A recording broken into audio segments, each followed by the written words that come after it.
Mahingod tusubog sa mga nagsunod ning among pagsibiya Lunes karon Setyembre 21 tuig 2015. Kini si Jason Doval ug kini ang Sunstar Pilipinas.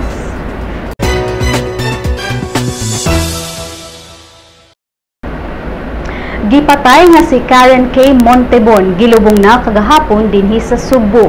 Libuan ka mga tao ang mitambong sa lubong ni Montebon alas 3 sa hapon kagahapon didto sa Mactan Island Memorial Garden. Ang patayng lawas sa dalaga napalgan ni adtong Martes sa niaging semana apan hangtod karon nagpabiling wala pay suspect sa pagpatay kang Montebon. Si Senior Superintendent Armando Rado pangu sa Lapu-Lapu City Police Office nagkanayon nga padayon pa ang ilang pagpangita ug dugang ebidensya.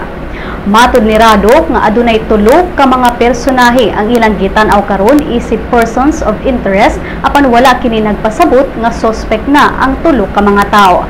Kahinumdumang usa ka manhunt ang gipahigayon alang sa usa ka babay nga nibiyahe paingon sa Bohol ug sa ex-boyfriend niini nga anaa sa Consolacion, Cebu.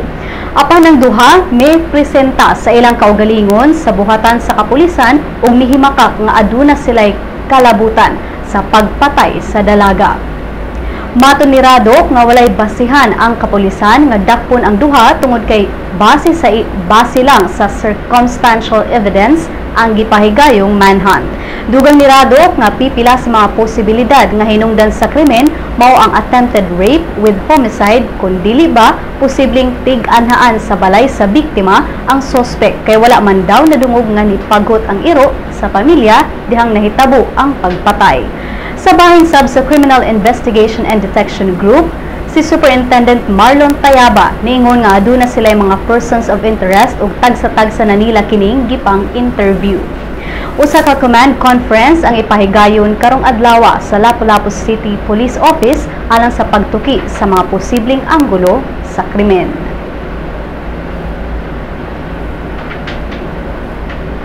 Nakaikyas ang giingong second biggest drug lord sa Central Visayas sa gipahigayong drug operation sa kapulisan kagahapon.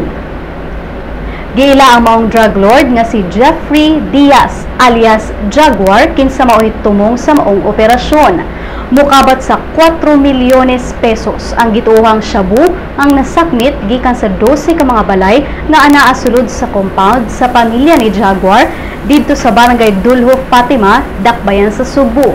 Gawas ni Jaguar, laing 7 nga mga kabanay, apil na ang amahan ni Jaguar ug usa ka sinaligan ang nakaipsot sa target sa maong operasyon.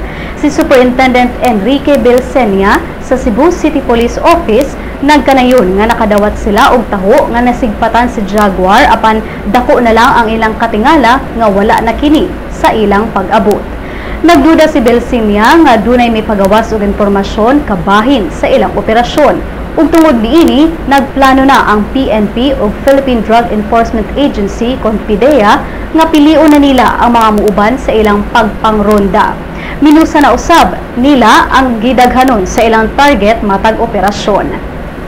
Gipahigayon ang maong operasyon sa mga sakop sa City Intelligence Branch sa Cebu City Police Office ug PDEA niadtong Domingo sa buntag. Ug ning pagbalita, padayon gihapong gipangita sa kapulisan ang mga suspetsado. Senator Grace Poe nagpabiling top 1 sa mga presidentiables base sa bagong Social Weather Stations o SWS survey. Gibutyag sa maong survey nga gipublish sa Business World nga misaka ang rating ni Poe gikan sa 42% ngadto na sa 47%. Samtang naapsa na ni Liberal Party Standard Bearer Mar Rojas nga anaa na karon sa top 2 si Vice President Jejomar Binay. Ang rating ni Rojas misaka gikan sa 21% ngadto na sa 39%. Si Binay nga anaa karon sa ikatulong pwesto misaka lang og 1% ang rating gikan kini sa 34% ngadto na sa 35%.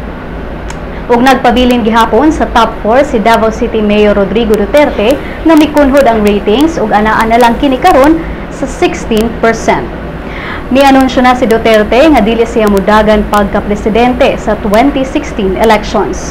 Matod sa SWS survey nga ang maong survey gipahigayon ni adtong September 2 to 5 o sa kasemana sa wala pa mi-anunsyo si Poe sa iyang pagdagan pagka-presidente sa sunod tuig. Adunay 1,200 respondents sa tibuok Pilipinas sa maong survey. Ika-43 nga kasumaran sa martial law gisaulog. Si Mildred Galarpe sa report. As of the 21st of this month, I signed Proclamation number 1081, placing the entire Philippines under martial law. Gisaulog karon ang ika-43 nga kasumaran sa pagdeklarar ni kanhi Presidente Ferdinand Marcos sa martial law. Unsa ba ang martial law? Nasabtan pa ba kini sa atong mga kabataan karon? Nakita ba nila ang bilis sa kagawasan nga ilang nasinati karon?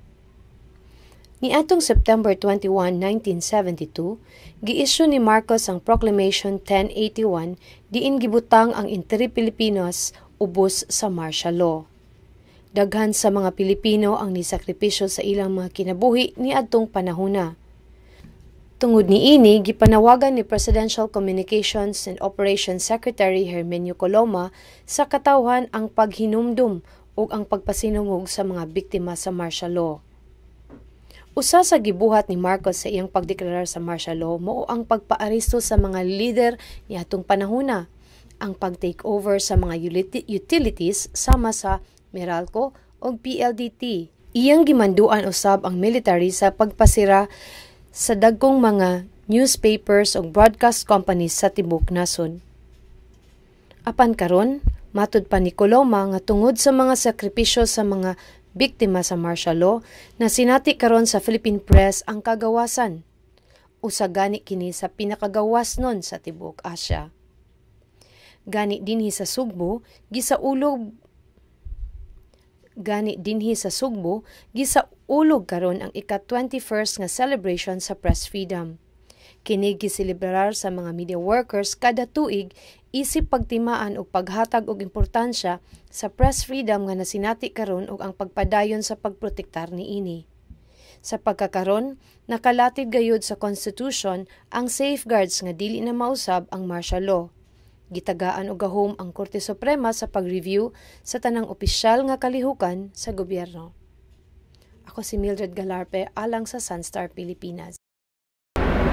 O ganiya ang mga balita gikan sa ubang bahin sa nasod.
Well, this third factory is 15 years old today. Not today, this year.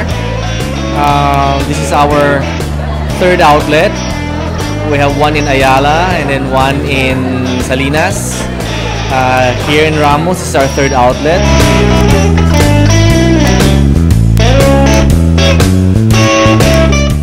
We try to be consistent all throughout, all the three outlets. Whatever you see here, you see in the other outlets.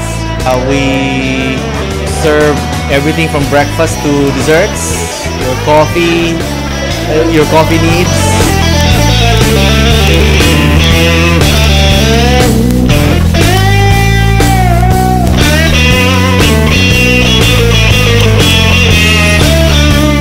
Try our signature cakes, our signature dishes, signature ice cream cakes.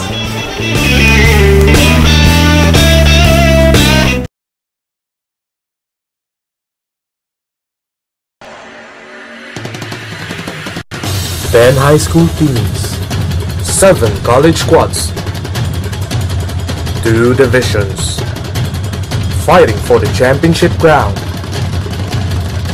Who will reign sa Southmid 2015? Watch every game live at www.sunstar.com.ph. Visit sa Southmid at sunstar.com.ph to get the latest updates.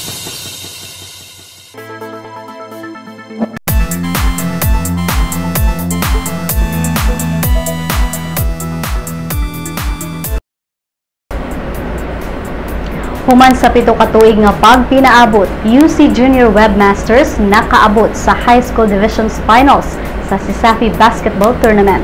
Si Lea Kapuyan sa Balitang Sports. Gipildi sa University of Cebu Junior Webmasters ang University of the Visayas Baby Lancers kagahapon sa semifinal sa CISAFI High School Basketball Tournament 62-58. Kini mao'y naghatod sa Junior Webmasters nga makabalik sa final suman sa 7 ka tuig ang pagpinaabot. Balanse nga opinsa ang nahimong agianan sa UC sa ilang kadaugan, sanglit tulo sa ilang mga magdudua ang nakascore og double figures. Sa habig sa UV, wa nagsilbi ang 34 puntos ni Raul Jancor Cabahog kay wa siya kakuha og igong suporta sa iyang mga kauban.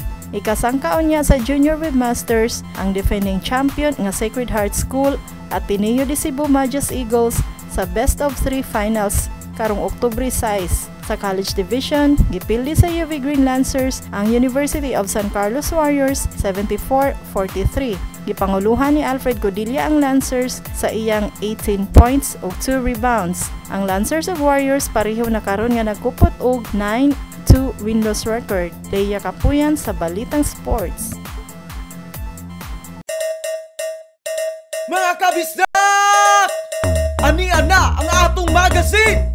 Bisdak! Kabisdak ato ani gikan sa bagatan hangtod norte. Isan asa, mapadpad, bisayang dako, makalupad. Mahigugmaon, matinahuron, matinabangon, mapasigar buhon. Bisayang dako, ehemplo sa maayong lumulupyo. Ani-ana bay? Ato ni bay? Original ni bay? Bisdak Magazine ni bay. Ang Bisdak Magazine mapalit sa Newsboys ug sa inyong suking tindahan.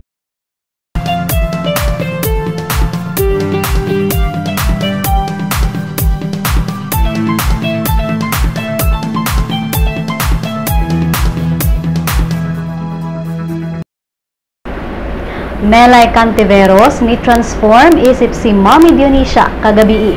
Ang tibok detalye sa Showbiz Chika ni Crystal Clemente.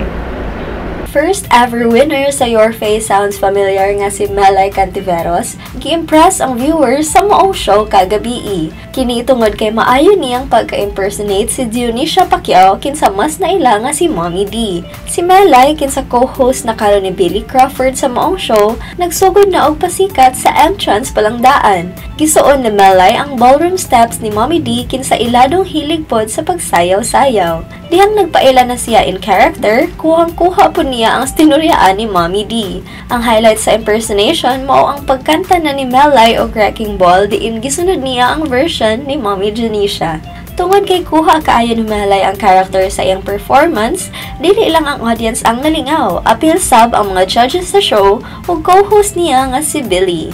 Samtang sabayan sa contestants, si Sam Concepcion ang nidaog isip Week 2 winner tungod sa iyang pag-impersonate ni international singer Jason Derulo. Lain pang bagong contestants sa Your Face Sounds Familiar Season 2 sila si Casey Tandingan, Denise Laurel, Myrtle Sarosa, Kian Cipriano, Michael Pangilinan, Kakay Bautista ug Eric Nicolas. Crystal Clemente alang sa Showbiz Chika. Alang sa uban pang Showbiz Chika, bisitaha ang celebrity.sunstar.com.ph. Ipalpod mi sa Twitter at Sunstar Showbiz. Sa Lotto results, walay nakadaog sa mga premyo sa 649 Super Lotto o 658 Ultra Lotto sa mga bulak kagabi. Bulahon ang 655 Grand Lotto o 645 Mega Lotto. Ani ang balor sa dolyar gikan sa Bangko Sentral ng Pilipinas. Ug mosunod ang kapalaran gikan sa Sunstar Super Balita.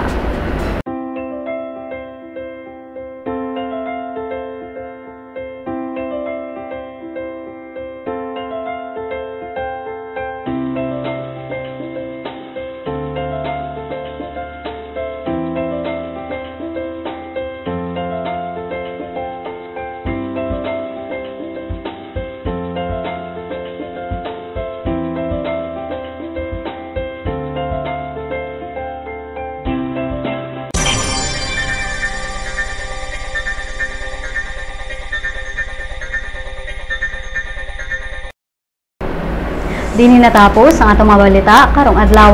Alang sa dugang pang updates, bisitaha ang www.sunstar.com.ph.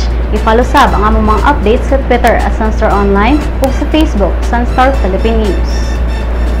Kini si Jay Sandoval ug kini ang Sunstar Pilipinas.